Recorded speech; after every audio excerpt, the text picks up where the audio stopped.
उत्तर दक्षिण पूरब पश्चिम फिरदा दाणे दाणे नु सर्व कला सतगुरु साहेब की हरि आए हरि आणे।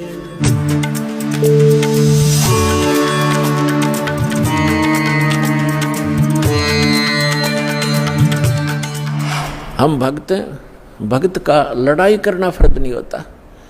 परमात्मा खुद आए थे और उनके साथ कितनी बदतमीजियां की थी।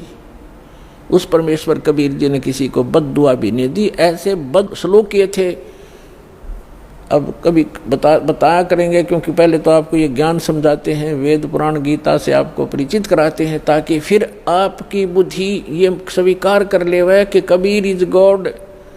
जिस दिन आपको यह समझ में आ जाएगा कबीर इज गॉड, वो धानक रूप रहा करतार, काशी वाला धानक, ये समर्थ शक्ति है तो है ही, लेकिन हमारी समझ में जिस दिन आ जाएगा फिर उसके बाद परमात्मा की केवल वो महिमा सुनाया करेंगे।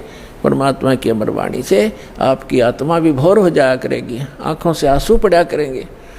और उसके बावजूद इतना कुछ तंग किया मालिक को, उनकी कथा कभी सुनते हैं पढ़ते हैं तो आंखों से आंसू नहीं रुकते, कलेजा फटने को हो जाता है।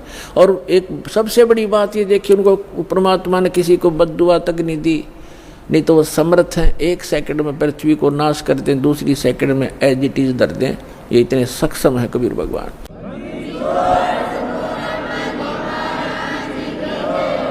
उन्होंने उनको बद्दुआ नहीं दी, क्योंकि वो उनको मालूम था कि ये मेरे ही बच्चे हैं, इन्होंने भांग पी रखी है काल भगवान की, और इन दुष्ट लोगों ने मेरे बच्चों को मेरा विरोधी बना दिया है काल के दूतों ने। और वो काल के दूत कौन है? वो गुरु पद पे, वो भी तो परमात्मा के बच्चे हैं। तो पुण्यात्मा, जब आपकी बुद्धि, आपका विचार सतर इतना ऊपर उठ जाएगा तब हम आगे बढ़ पाएंगे। ना तो रोज की किसी गेल मरले लड़के ये तो तैयार बैठे हैं।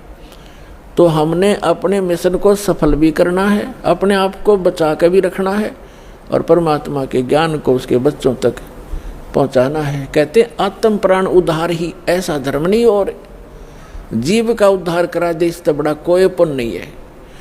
देखो, पुण्य तो वो भी है जैसे पक्षियों को दाने डाल दिए, कोई गौशाला धर्मशाला बनवा दी, कोई कुआं खुदवा दिया है, कोई बाग बगीचे लगा दिए, कोई भंडारे कर दिए, वो तो अच्छी बात है, कर दिए। और जैसे आज तो आपने पक्षियों को दाने डाल दिए और वो पक्षी अगले जन्म में बन गया सूअर, फिर क्या डालेंगे? आज तो हमने उस पशु के लिए गौशाला बनवा दी, गऊ है, और अगले जन्म में वो सूअरी बन गई, फिर क्या सेवा करेंगे इसकी? तो उसका एक तरीका बताया कि जो मानव शरीरधारी प्राणी है, इसमें उद्धार हो जाएगा इनका, इस परमात्मा की शरण माने से, कबीर भगवान की शरण माने से या सद्भक्ति करने से उस आत्मा का फिर उद्धार हो जाएगा। वो ना गधा बने, ना पशु बने, ना सूअर बने, और फिर सतलोक चली जाएगी। अब कितना झंझट मिट गया। अब कहते हैं सतगुरु के उपदेश का लाया एक विचार, जय सतगुरु मिलते नहीं जाते नरक द्वारे। नरक द्वार में दूत सब करते खेचा तान, उनसे कभू ना छूटता फिर फिरता चारों खान। चार खानी में भ्रमता कभू न लगता पार, सो फेरा सब मिट गया हमारे सतगुरु के उपकार। अब फिर बताते हैं, क्या बताना चाहते हैं कि एक जीव को, एक मानव शरीरधारी प्राणी को और परमात्मा की शरण में ला देने से या सतभक्ति प्राप्त करवा देने से उस लाने वाले को इतना पुण्य होगा जैसे करोड़ गौओं को कसाई से कटने से बचा कर और चरागाह में छोड़ देने का होता है। इतना पुण्य उस मार्गदर्शक को होगा जो सतलोक आश्रम बरवाला का राह बता देगा और यहाँ का ज्ञान सुना देगा, उस जीव को यहाँ नाम दिला देगा।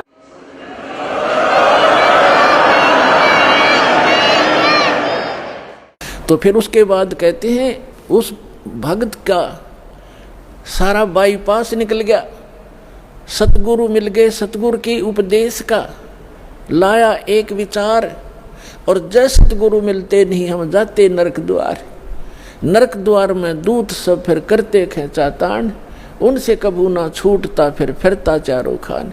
चार खानी में भ्रमता और कबू न लगता पार, और 100 फेरा सब मिट गया मेरे सतगुरु के उपकार। ओए अब ना वो पशु बने, ना पक्षी बने, और ना कोई और नरक में जावे, तो कितना बाईपास निकाल दिया परमात्मा की कृपा से, उस सच्चे नाम से वो कितना बाईपास निकल गया। तो इस प्रकार कहते हैं आत्म प्राण उद्धार ही, ऐसा धर्म नहीं और इससे बड़ा कोई पुण्य नहीं प्राणी को। पुण्य तो और भी है, लेकिन अगर आप परोपकार करना चाहते हैं, आपके दिल में दया है प्राणियों के प्रति, तो मानव शरीरधारी प्राणी को मनुष्य जीवन प्राप्त करवा दे। बुरा वो भी नहीं है, जैसे एक पक्षी है, अपने घर पर दाने डाल दो, कुत्ता आता है रोटी डाल दो, अपने ही घर पर डालो, कहीं विशेष स्थानों पर मत भटको, ये व्यर्थ है।